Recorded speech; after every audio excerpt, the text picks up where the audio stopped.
All right, folks, welcome back. It's your boy Lunatik over here with Eric Moreno, the author of Wrath of the Undead. What's up, everyone? We back, finally, with the 4th episode. This the Spooktacular version of it. We celebrate Halloween on this one, you know what I mean? So, plenty of horror. We have to have it ready for October, man, because we have to bring you guys something for October 31st. Got to bring the werewolf out in this motherfucker. It's been a minute, man. It's been a minute. A lot of shit's happened. A lot to catch up on, a lot to talk about. What topics you want to talk about today, my dude? Oh man, we can talk about all kind of things, man. Let's recent start remakes, whatever. Yeah, let's talk about The Exorcist. I think I sent you a clip or a post the other day about it. I don't know how to feel about it, to be honest with you, because I like the first one, and I'm the type of person that if I like a movie, I just want it to be left untouched. You know, if it's classic, yeah. If it's perfect, why fuck with it? Yeah. So when I saw this, I was like, damn. I'm disappointed that they would do it, but at the same time, I'm also curious. So I'm still gonna go see it. You know, I'm gonna pay my little $13 or $15, whatever the back when movie. The theaters open. Yeah, exactly. If that happens, or if not, we'll just be catching that shit on Netflix or something. Seriously, I hope not, because a movie like that, you know, I like watching a movie in the theater, having the whole experience of it. But I'm still gonna go watch it. I hope they do justice to it. But I think the original is you just can't.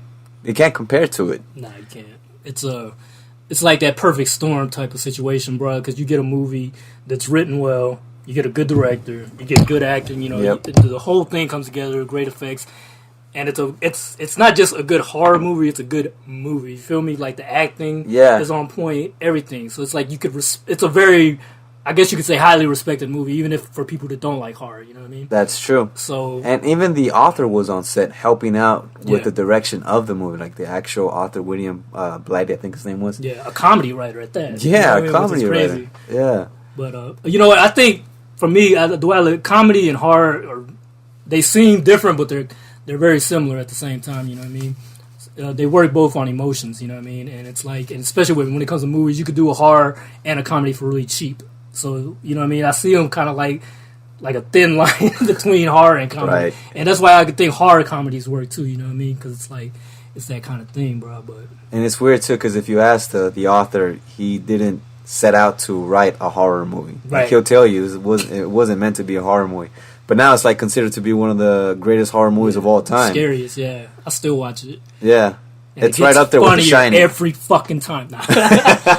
You did a good job, William. I crack up every time. Nah, it's good, man. But as far as like the remakes, and you know what, I've actually watched, I think, every Exorcist movie, because they had the sequel, which I didn't like, The Exorcist 2. It was fucking weird. It's like an acid trip.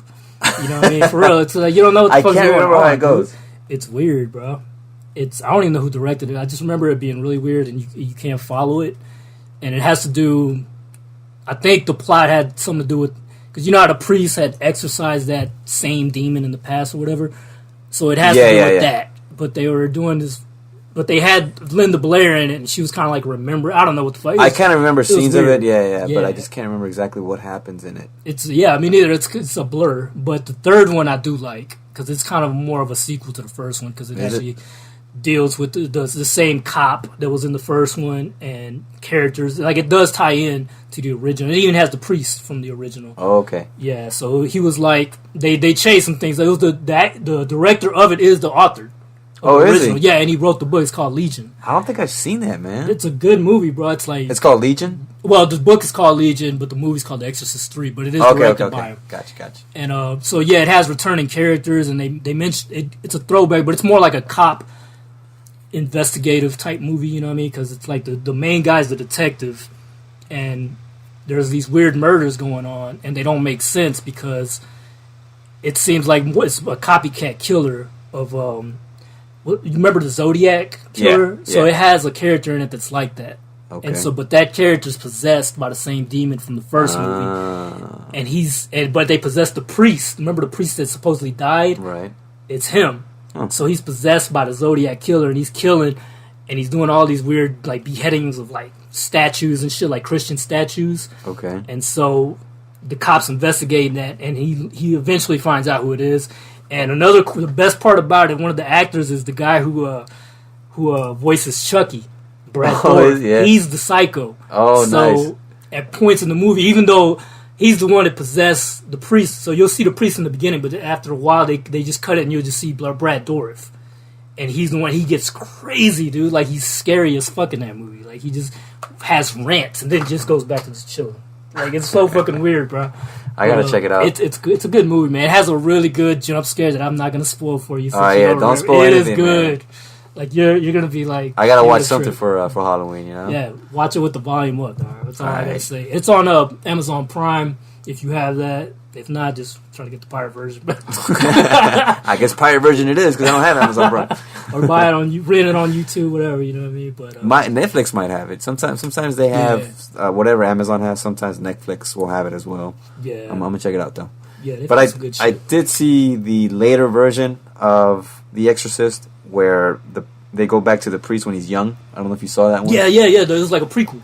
Yeah, like a prequel. Yeah, came out like 20 years ago or something like that, or damn, no, 15 years old. ago. Damn, it just made me feel old already. Damn, Accept it, bro. Long? Accept it. I think it was, to be honest, I think it was around 2004, but I did watch it. Yeah. And there was apparently 2 versions of that same movie. I seen a video about it because they did direct. There was 2 versions, and I forgot the name of it, but both of them were bad. Yeah, I didn't like it. I didn't like it at all. It came off as unintentionally comical too. Like, they tried to make the girls, the possessed girl towards the end, she had a fight with the priest. I thought that shit was just funny. Like some shit they would do in Scary Movie. Yeah, honestly, like this shit looks like a parody. Movies. You know what I mean? Yeah. Like, what the fuck? That was. So that's why I'm hoping that they do justice for this movie if they're gonna do it, which I think they are, and it's supposed to be released in 2021. But with the whole COVID thing that's going on, who knows what the hell's gonna happen? But I'm still gonna watch it. I'm going in though with no high hopes for it, but we'll see. We'll see. I'll tell you what was cool though. Back on the Exorcist, that thing we went to. Oh no, my bad. I wasn't with you. I was with my cousin. We went to Warner Brothers 2 years ago. Yeah. At the little horror fest thing they do, and there was a screening. I remember that. Yeah. I did want to check that out. How was that? It was cool, man. It's like, and my cousin was really scared of that the Exorcist girl, and so I really talked him into it, but he didn't want to. But we did it, and you sit in this like chapel looking place, and they had the AC on, so it was cold as fuck, and they're trying to be like the movie. Just acts to the effects. Yeah, and some people complaining like, it's fucking cold. I was like, it's the point, you know what I mean? Like, it's the fucking point. You have to see your breath. Yeah, exactly. And it was that fucking cold, and then so you're watching clips of it. It's like a stream, but then they have like some horror actors. This looks like Linda Blair and shit, and so she goes in there and she's doing all kind of wild shit. You know what I'm saying? So yeah, it was like this like interactive movie screen thing. It was cool though. That's pretty cool. Yeah. Right now, there's on AMC. I didn't get to see it though, but I recorded it. But I've been meaning to watch it. It's like a short documentary about the movie The Exorcist and the supposed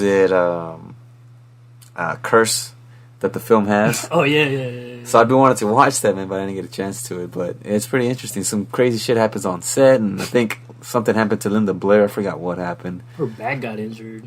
Yeah, something doing that effect. Oh, that's right. Yeah. When she crawls down the stairs, I think. No, not that one. It was like the bed. When the bed was shaking. They were yanking her or some shit. Yeah. Yeah. The Omen also has a backstory like that. Does it? Yeah. Yeah. I don't believe it, but a bunch of people got killed. Damn. Or some shit and sick. Ghost, not the Poltergeist. Remember the movie? Oh yeah, the Poltergeist. Yeah, that one's sad though, just because the little girl did die in real life, right? Yeah, when they made Poltergeist 3. But she didn't die on set, did she? She died. She died during. No, it wasn't on set, but they were making the last movie, Poltergeist 3. Yeah.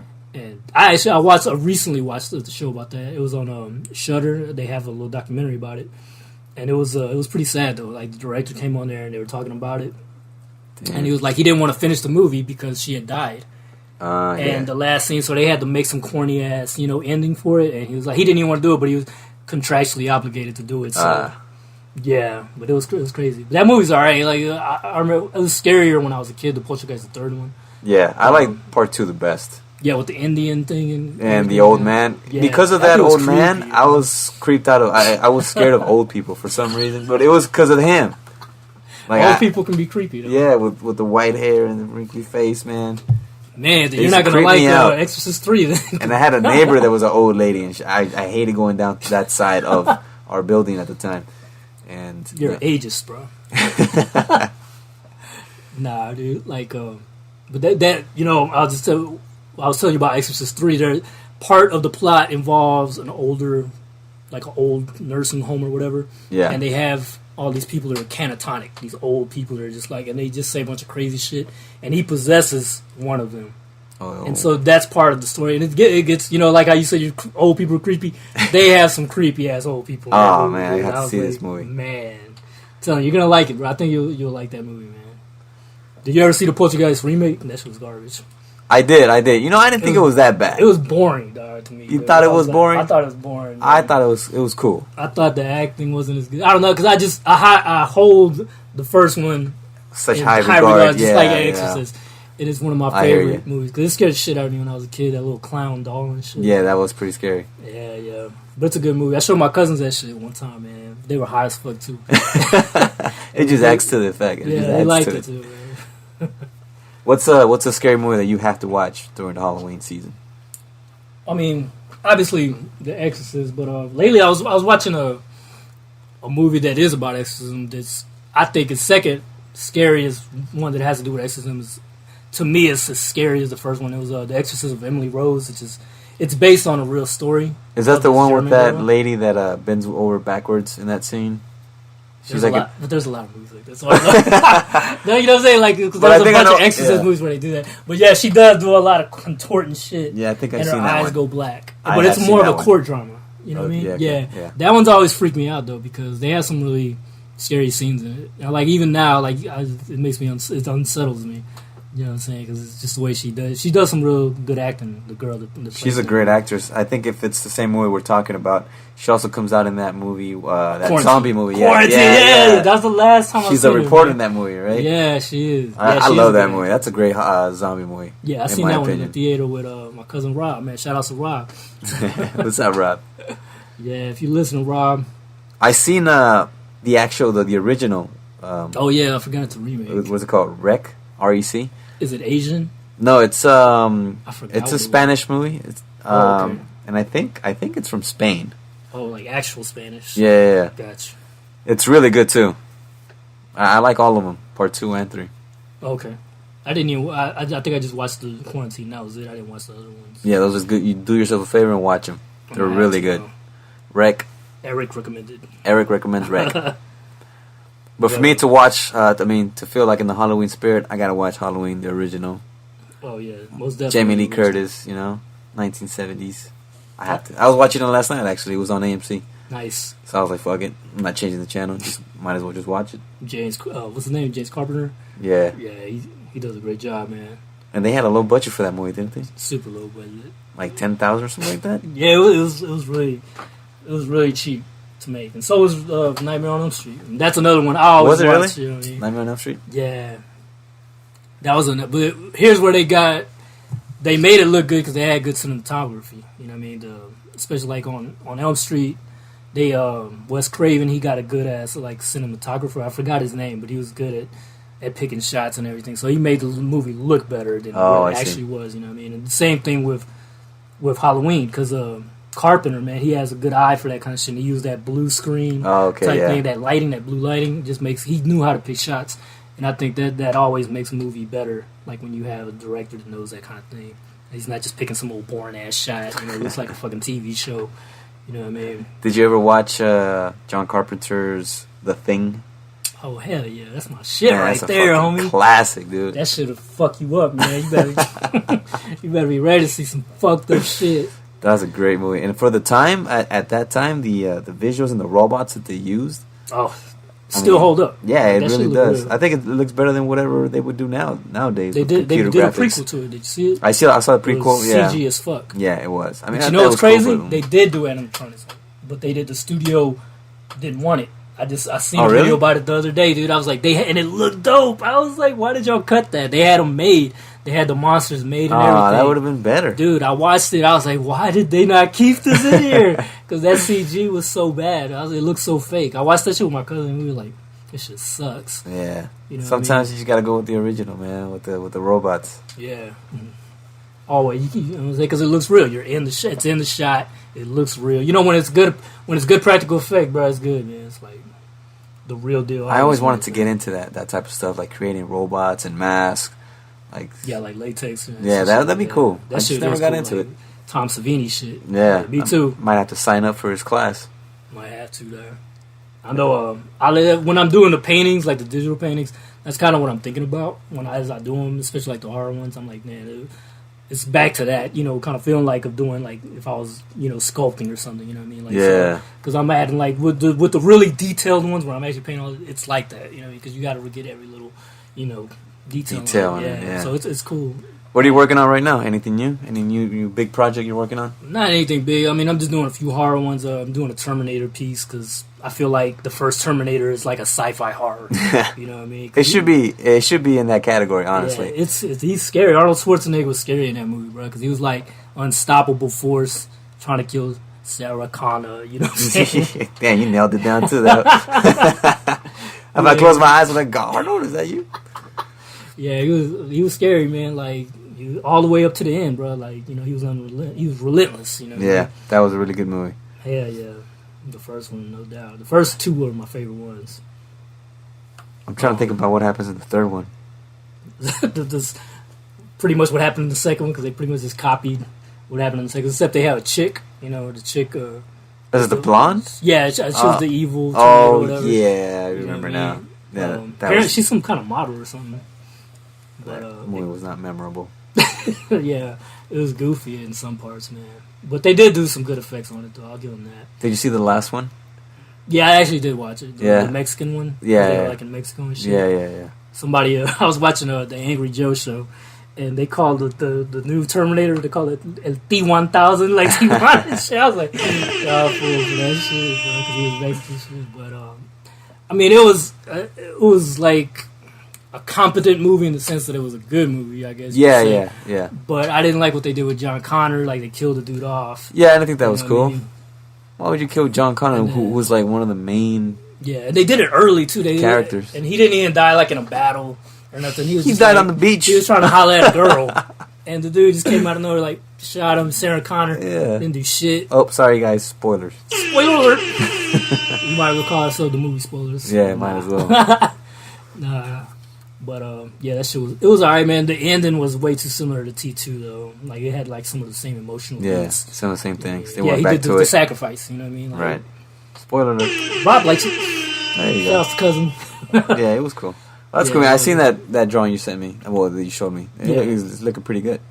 Yeah, I might make it an all-out poster and add more things to it. But for right now, it's just going to be that portrait. Yeah. I don't plan on finishing it up right now. There's other shit I got to do. So I don't know. Any other horror pieces you're working on?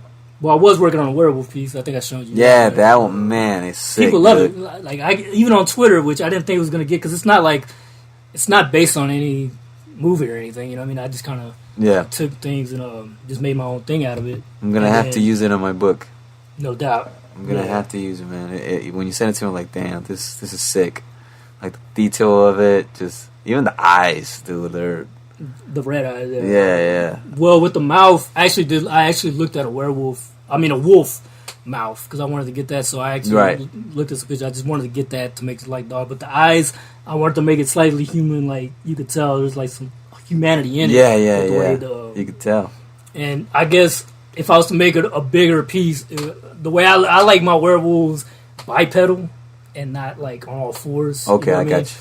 Because like, even though I like American Werewolf in London, I don't like that it is bipedal. You know what I mean? Mm-hmm. And even Rick Baker, the guy who made it, he didn't even want to do all four. But John Landis, he wanted to do, you know what I mean, like the bipedal. Okay. I mean the all four, wolf-like monster. But it's still an amazing movie though. I'm not taking nothing from that though.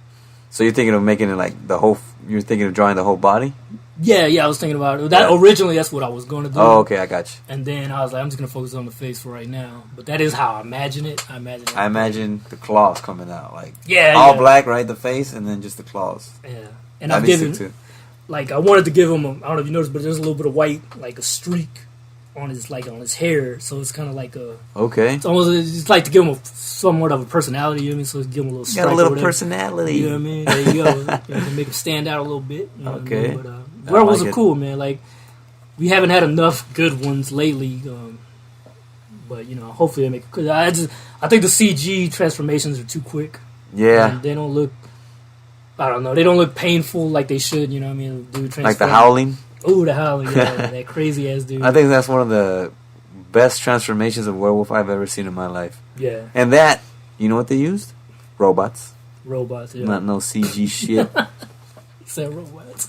Yeah. Robots, prosthetics, and all that. All the little kinks and shit that they put in those things, man. But I don't know. This Halloween with COVID though, man, it's a little bit sad though, because all the places that we usually frequent on during October are not gonna, like the Halloween mazes. Yeah. Not Universal Studios. There are gonna be some though. Like I think in Los Angeles here they have, what is it called? The Hayride, Haunted Hayride. Yeah, that one's alright. It's okay. You get on this big ass wagon and they just drive you around this deserted park, and obviously there's people in costumes coming out of nowhere, out of the woodwork, and scaring you.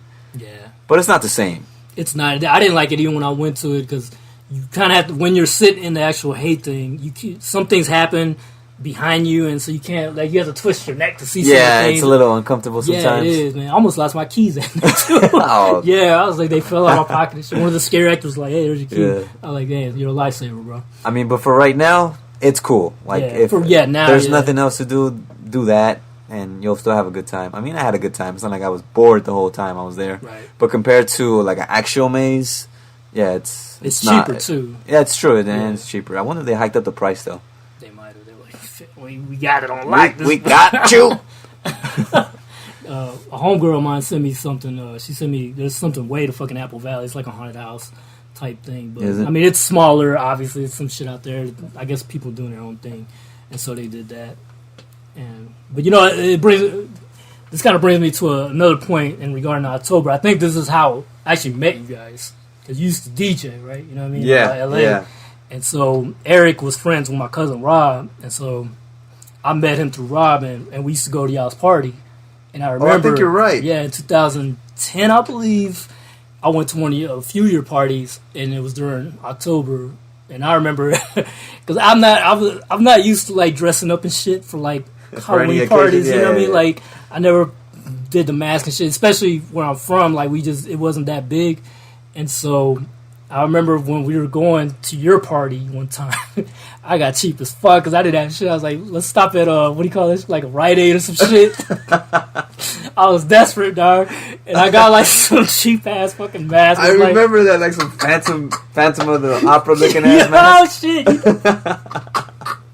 Oh shit, that is it. It was just over my eye. I was like, fuck it, I can still drink. I gotta take the shit off. It was $5 or some shit. At least, you put in the little effort. That's fine. That's cool.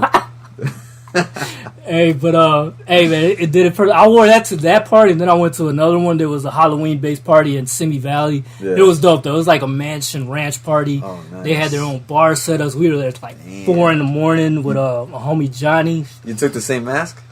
I took the same mask. And you know what was funny, though? We got interviewed, dog. Huh? They were filming it, right? There was artists painting, all kind of crazy shit going on. And so they filmed some of the people that were wearing costumes. And then the homie Johnny was wearing, what's that Steelers dude at the time? Bro, that's fucking name. With the long hair and shit. He's from the Steelers. He was, is he like a Samoan dude? Yeah, the Samoan dude. He was dressed like him. I forget his name. Yeah, I know what you're talking about. And because he had, I forgot, I don't know what the fuck, I can't remember his name, but he had the long hair like him, so they interviewed him. And there's a YouTube, like the video's on YouTube somewhere. I gotta find it. But you'll see me and I'm wearing the shit. And I don't say shit during the video. I'm just smiling and shit, looking around and shit. And I was like, damn. They didn't say shit to me. They didn't ask me. They probably cheap ass motherfucker here. Get in, man. Get in. Hey, man. It was a really fun party. I'm not even gonna detail all the crazy shit that happened. It was a lot, dude. It was crazy. A lot of drinking. You even smoked some bud and that bitch. You know what I mean? It was legit. It was legit. It was illegal. And they were playing that, what's that? It's music, like rave music, but it's not rave music. I forgot what the fuck that shit's called. But it was popular then. And that was my first time, vibing to that shit. But I was so fucked up. You were all into it? I was into that shit. It was like a blur. I remember I was on the dance floor just vibing. Wow. Man, I wish I would have seen that video. Some homie, and so we also there was some, actually, I don't know if I should put this shit out there, but we did some intros, because there was a dude that was selling them. Spoilers. Spoiler alert. I'm not an angel. But that was probably the last time I did that shit. Cause I've done it a few times in high school. With that shit. I'm not a big fan, but at that, because of what was going on with the raves, I was like, fuck it. You know, might as well just pop one, maybe two. So we found a dude, and he sold us one. And then it wasn't really that strong. So the funny part is, I seen him later on. He was like, "Hey, bro, here's another one, bro. It's not that good, man." It was like, so he just gave it. I was like, "All right," you know. But did it work though? The second one? For a little bit, and then it wore off real quick. All that shit wore off. It was weird. I felt sober by the time all that shit was over, and I had been drinking so all that shit. But by the time we left, I was like, I feel sober. Fucking weak ass party. Yeah, but it was cool. I had a long drive, so it was all good. Oh, good. But yeah, I just wanted to bring that up though, just because I remember going to those Halloween parties that you guys would throw. Yeah, I think that's how we met. Yeah, and then we started going to the free shit parties that were hosted by Metro Wise back in LA. Man, I feel sorry for the people that want to party this year and can't because of this whole lockdown thing. I heard Vegas is popping. Yeah, Vegas. Well, Vegas is always. Yeah. It's never gonna die. Yeah, true. Hotels out there right now are pretty cheap. Yeah. I was looking into it the other day too. I was looking at hotel prices, and they're not bad, man. They have some really good rates going on right now. So yeah, I know somebody that just went up to stay like 4 days over there. So yeah. She was down there for a minute, so I was like, it must be cheap if she went down there and stayed for that long, you know what I mean? So, yeah. But I don't know. I'm still, like I told you before, I'm on that bunker boy shit, so, you know, I'm just staying in my bunker, you know, recording live from this bunker, you know. Shout out to JB, the other OG bunker boy, you know what I mean? But, yeah, I'm just real paranoid about that virus. Not trying to get that shit, because, you know, they say, so like, it could affect your kidneys and shit, too. Like, really? Can it? Yeah, like, they have, I don't know, it has so many weird side effects. Like, they say it could have long-term damage to your kidneys and other shit. I'm like, damn, that's hardcore. Damn. So I'm like, I'm not trying to get that shit off. I was watching this really good show on Netflix. It's called By the Lake or something like that. But it's a Russian show. Yeah, on Netflix. Russian? It's a Russian show, of course. You can. Lukavic? Nah. I rather when it's something when it's like a different language. I rather watch it in its original language, so you can see you can feel what they're talking about, their emotions. That's kind of weird. Because when it's translated, it's not the same. Nah, I see what you're saying. Yeah. The actor that's translating doesn't give it the same emotion as the original actor would. Yeah, the audio usually sounds fucked up too. But the show is really cool. It's like a show. It's about the same thing that's going on right now. An outbreak happens and people start getting sick, and then people have to try to fend for themselves and look for safety and shelter.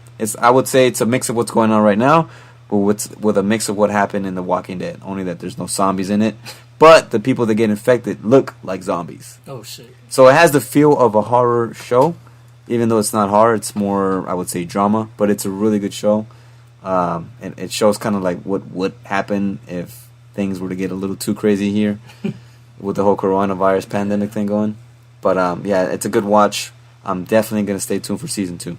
Nice. I just finished watching it on Friday. I was like, damn, I had to see season 2, man. It was really good. Nice. It's called By the Lake. By the Lake. On Netflix, you said? It's on Netflix, yeah. Netflix got it, bro. That's what's up, bro. I've also been reading Carrie. Oh, shit.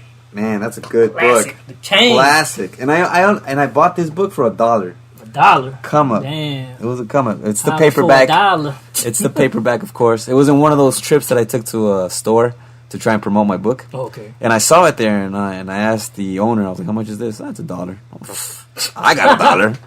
Hell yeah. Stephen King, Carrie, $1. It's a little older, you know. It's kind of not too beat up, but still in good shape. As long as you can read it. As long as you can read it, exactly. That's all that matters, man. And I like this book, man. I like reading it too, because I think for an author, whenever they're writing, they need some type of inspiration or they need to learn how to be a good author. And I think if you read books from famous authors like Stephen King, you'll get a lot of points, and you'll learn a lot of things. So sometimes when I'm stuck in my writing, I'll refer to this book and I'll just try and see how he writes, how his process is, what his mentality would have been like during the whole writing process, and try to get a few pointers off of that. What I've seen from Stephen King from his writing is that he likes to tell a story within a story.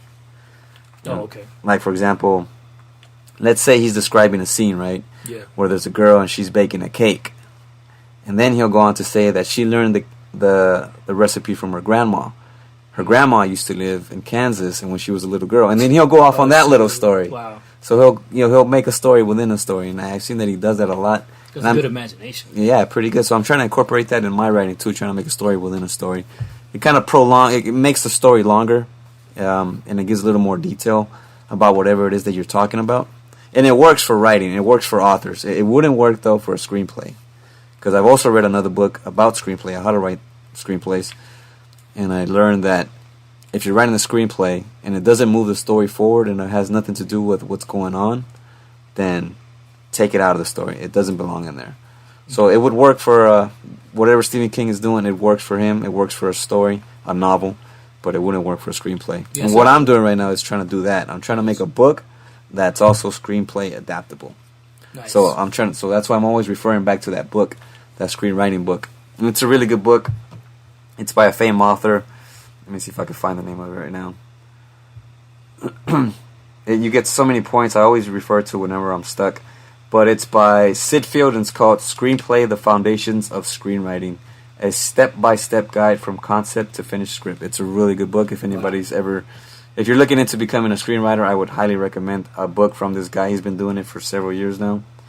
This is just one of the versions. I bought this like maybe 10 years ago, but it still holds up and has a lot of great examples. So I highly recommend this book by Sid Field, Screenplay: The Foundations of Screenwriting.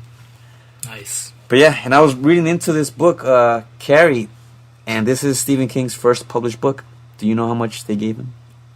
Hell no. What they give him? $400,000. Damn. For his first paperback book. He came up. That was way back in the day, too. That was way back in this. Wow. I think it was 1973, I think. And at this time, Stephen King was living in a trailer with his wife. And he was a teacher, and they were barely getting by. And he started writing. After his classes, he would come home, and he would write a little bit. He wouldn't create any papers. He would just write. Wow, he didn't create anything. No. And, yeah. That's funny. I think it was his agent that called him up just out of the blue one day and told him, hey, are you sitting down? Because they've just bought the rights to your book for $400,000, of which he got $200,000, and his publishing house, of course, got the other $200,000. But so still, they bought the rights though. So that they own the rights to the movie too. Like, is that what you're saying? To his book. Oh, to his book. Yeah. Gotcha. So to get his book, to make the movie for $400,000, man, I couldn't believe that shit. That's crazy. And I think that's what every author hopes for. Yeah. Get that phone call and say, hey, we're gonna buy the rights to your book for X amount. And I think at that time, $400,000, even $200,000 is still a shitload of money. It was probably the equivalent of like $600,000, $700,000 back in the 70s. Dude, it's crazy. That's crazy. He's lucky though. I mean, because there's other authors like Bram Stoker, for example. He didn't see success after his death, pretty much. Yeah, unfortunately. There's authors like that. I forgot who it was. It was like some famous ones that are like that, and it's kind of sad to think about. It's sad, like, your work won't get recognized until way later. Even Tolkien, the author of Lord of the Rings. Oh, yeah? His work, the same thing. Same thing happened to him. His work didn't get recognized until years later. Well, let me ask you this about the writing process. Like, do you prefer when you're writing a story, do you prefer, like, the narration to go to, like, for example, like, the old school way? Once upon a time in a certain town. You know what I mean? Like, where you're describing an area, or do you prefer to just straight up? Because I noticed from Wrath of the Dead, you come at it from like the perspective of the character. Yeah, there's different ways of how you want to narrate the story, either from the first person, right, like with Wrath of the Undead, or a third person narrative. There's a lot. It all depends on your style of writing. Gotcha. But like what you were saying, I don't like saying once upon a time. Like that's no, but yeah, nobody uses that anymore. More like but I know fairy what tale. Yeah. But like with today's writing, it's different now. He's like, I ain't writing this shit for kids. No, it's different now, and it all depends also on the person that's writing. It all depends on the author. I think that's how R.L. Stein did too, though. Yeah. Goosebumps.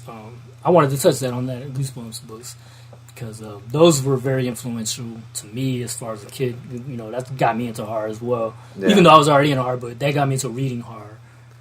And he writes from a kid's perspective in those books. And you could relate to the characters, and, you know, it was just really relatable. That dude, he somehow thinks like a kid, which is cool. That's that cool. he's able to write like that. You know what I mean? It helps. Also, the covers also help. Yeah, I was gonna talk about that too. Those classic covers, man. I think everybody remember those covers. Got you into the book. You was like, damn, that shit was dope. Looks scary. I want to read it. You know, like the Mask. They have a bunch of shit. Dude. Did you ever? Well, you went to book fairs, right, at school? Yeah, I was a nerd. Yeah, me too. I would go Bookworm. straight to those books, to the horror books. Yeah. Maybe I'm not normal. I don't know. Are people that love horror? Are we not normal? I don't know. Some people say we're satanic. Some people say that we're evil, but it's not.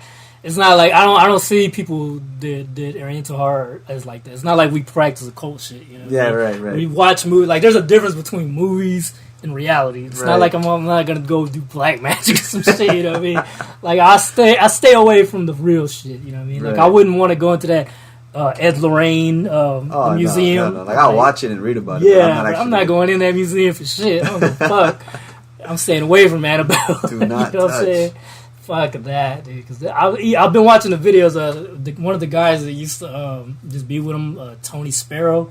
I think he's I guess in charge of all their shit now. So he's been putting a lot of videos on YouTube, and so he puts his constant videos of when they were around and they were in the museum describing these crazy ass stories.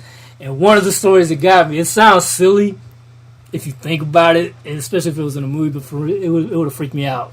They were in this there was a haunted case where the police was involved, and even the police are on record saying there's some weird shit going on here. You know what I mean? Like there was a detective. It was a highly publicized incident, and it was some kind of possession, demonic thing going on inside the house.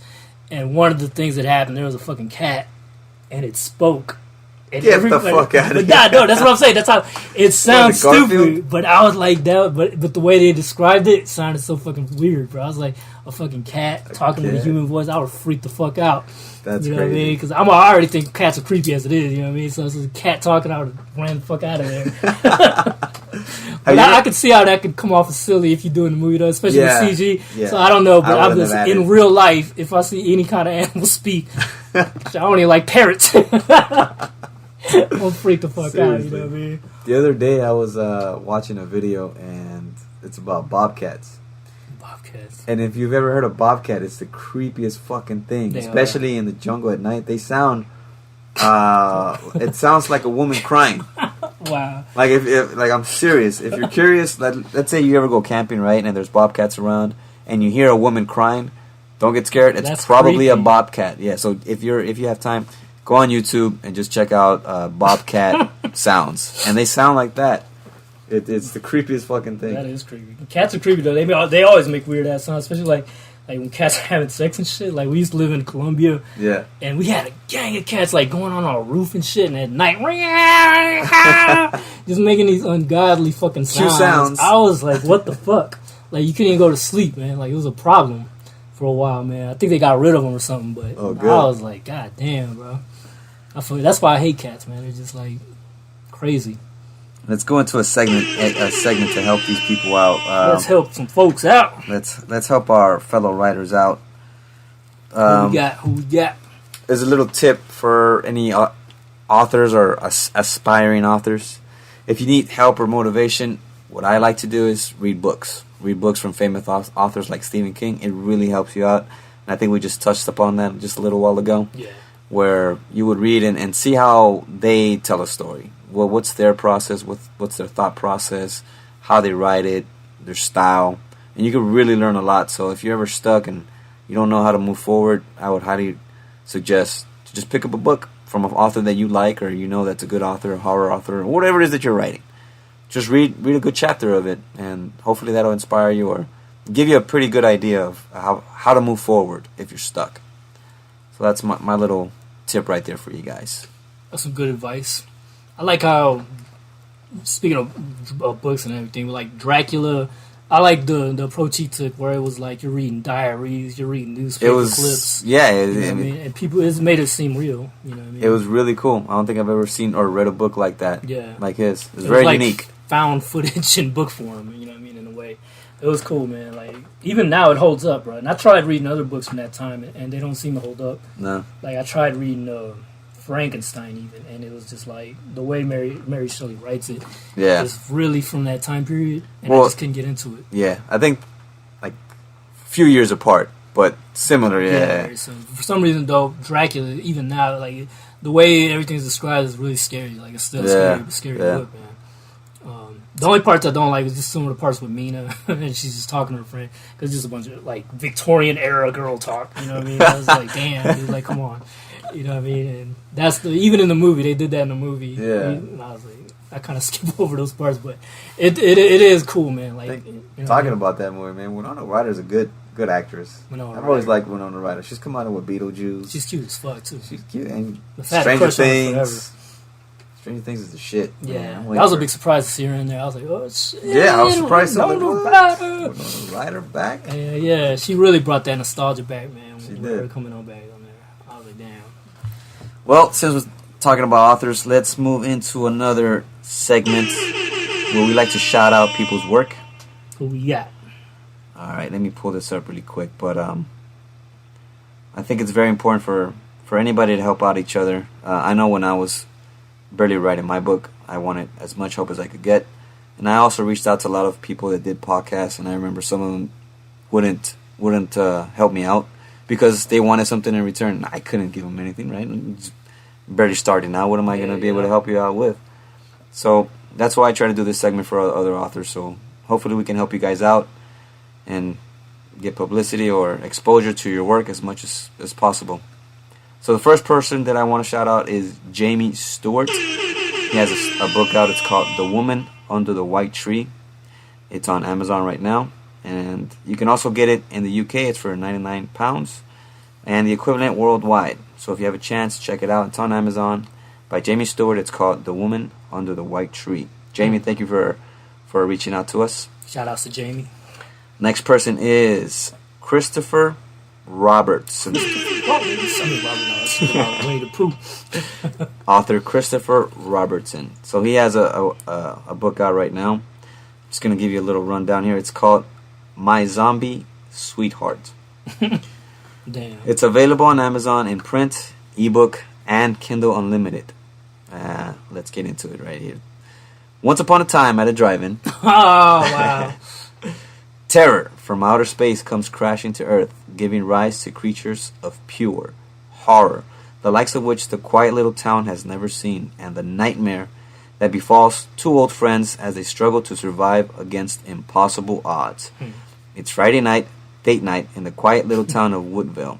For Susie Palmer, this means hanging out at the all-night diner and maybe cruising up to Makeout Point with her sweetheart. Little does she know, there's something on its way to Woodville. Something cruel and insidious, something out of this world. My Zombie Sweetheart is a love letter to a 1950s sci-fi movie like The Blob and the Invasion of the Body Snatchers. The Blob, I remember that one. It's a tale of young love, drag racing, heartbreak, and alien invaders. Available now. So as I mentioned before, you guys can get this on Amazon. That's a cool cover too. Yeah, it's pretty cool. It's called My Zombie Sweetheart. So thank you again, Christopher Robertson, for reaching out and sending us that. Thank you guys again. We'll do this for our next podcast, so keep them coming, guys. Thank you.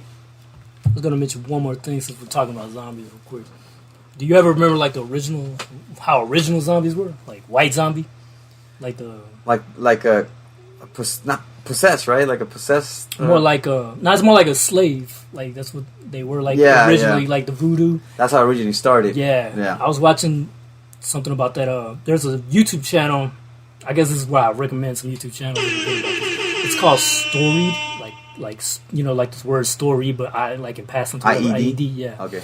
So and there's this girl, and I think it's from the BBC, and she's really cool, man. She's a doctor somehow. Like she went to school for this shit, and she just knows all about monsters and folklore like that. And so she's been doing some videos of all kind of shit, like the Wendigo, Mothman, all kind of shit. And so she got her latest video was pretty cool, man. It was like 20-minute video, and she's talking about the origins of zombies, and she gets into it, and she brings it into the voodoo thing. They go to the South with it, like she's interviewing voodoo. Voodoo, right? Yeah, that's right. And so, but basically, that version of zombies is very different to the how we know zombies, because what we know is living, the living dead, right? Rafferty, not Rafferty, but Rafferty and Dead. Rafferty, what I'm trying to think is George Romero's version, which is different. But the original zombie, or what it is in voodoo, is basically a voodoo doctor makes you seem like you're dead. Like he poisons you with this. It's like a drug, and it's comes like what's one of the poisons from this with that blowfish, and basically it paralyzes you. Okay. And it makes you seem like you're dead. And so they do some other shit. They drug you up some kind of way, and you're basically when you wake up, you do wake up in a coffin, and so you're just you're fucked up. You're like in shock, and they do something to where it's pretty much like mind control. Damn. And then you become the slave of whatever voodoo witch doctor has done that to you. And there are some documentaries about it. I remember there was like a real life case, and like this dude returned to his hometown after being thought dead for so many years because they buried him and shit. That's They crazy. were like, what the fuck? And yeah, he was apparently a slave to some dude. And that's the Haitian version. I guess the Haitian version is a little bit more darker because that's what the voodoo guy, the New Orleans, or I think he might have been in Mississippi, but he was talking about that. He was like, the Haitian version is a little bit different. It's darker, I guess. And we're not trying to, they were trying to separate themselves from that. And they were trying to represent, I guess, because it originally comes from West Africa somewhere. And that's where that concept of, zombie. But there is, in different myths, different cultures have zombies that are very much like, modern versions of zombies. Yeah. Even vampires were very zombie-like in the original lore, you know what I mean? They're not like, they're more like Nosferatu. You remember the movie Nosferatu, which is, to me, dude, it's crazy how it holds up. Like, you look at it now, and that zombie makeup and shit they did on that dude looks fucking creepy, dog. Like, that's a creepy-looking vampire. Creepy nails, creepy ears. Yeah, but they looked like ghouls. They weren't weren't seducing people or anything like that. They were just, they would get up, like, out of the grave or whatever and kill you and shit or whatever. But they weren't like, the modern version of how we look at vampires now. You know what I mean? Or zombies, for that matter. Or zombies, yeah. But George Romero changed that, right? Yeah, George Romero did. He did change that because he made them like cannibals, pretty much. Undead cannibals, and so yeah. But thank God for it because we've got some really good entertainment out there. He changed the zombie game because I don't think there's been in the old days Hollywood there was White Zombie. There was movies like that where it was about that kind of zombie. It was about white people getting turned into zombies by black Haitian voodoo doctors. You know what I mean? That's crazy. There was some racist shit going on, But it was like the fear of that, I guess. Yeah. And but then he came out, he changed the game, man. You know what I mean? Did you know that if you were to ask George Romero today if he considers my zombies, he would say no. Really? Yeah, because my zombies in my story, they can actually run, right? They'll chase after the you. Runners, the runners. But he doesn't consider them zombies. If they can run, they're not zombies. Really? Wow. Yeah. That's interesting. What do you guys think? Do you think zombies that can run are zombies or not? Do you consider them? Let us know in your DMs. Yeah, I mean, I guess what he means is they're not undead. I guess I don't know, because I just feel like I think if something's brain dead but could still just move and just mindlessly do shit, I think that's like a zombie, in my opinion. Right? So that's what makes you you don't have your conscience anymore. You're just doing shit like killing people and shit, eating them. Yeah. So yeah, and well, that's about it. Then we have to. I don't know what else to talk about right now. We pretty much covered a lot of topics we want to talk about. We just want to talk about that good old Halloween spirit, even though it's not going to be as good this year. But y'all can you can still watch movies and shit. You know what I mean? Like read horror books. There's video games. I've been playing. I got the Resident Evil joints. You know what I mean? The new remade version. Oh, we gotta play that. You got it? Oh yeah, I got it. I got a new hard drive. I don't know if you've seen that, but because man, I was running out of space on my PlayStation. I kept having to delete games and shit. Oh, no. I was getting tired of that shit. I'm like, fucking Amazon Prime Day, bro. I took advantage of that shit, bro. I'm like, all my shit's gonna be on here, arcade on me. But now I'm cool, man. I'm like, I want to show you the Resident Evil 7 because I told you it's like Texas Chainsaw Massacre. Yeah. And people, if y'all haven't played that shit, play that shit because it is crazy. It was like Evil Dead.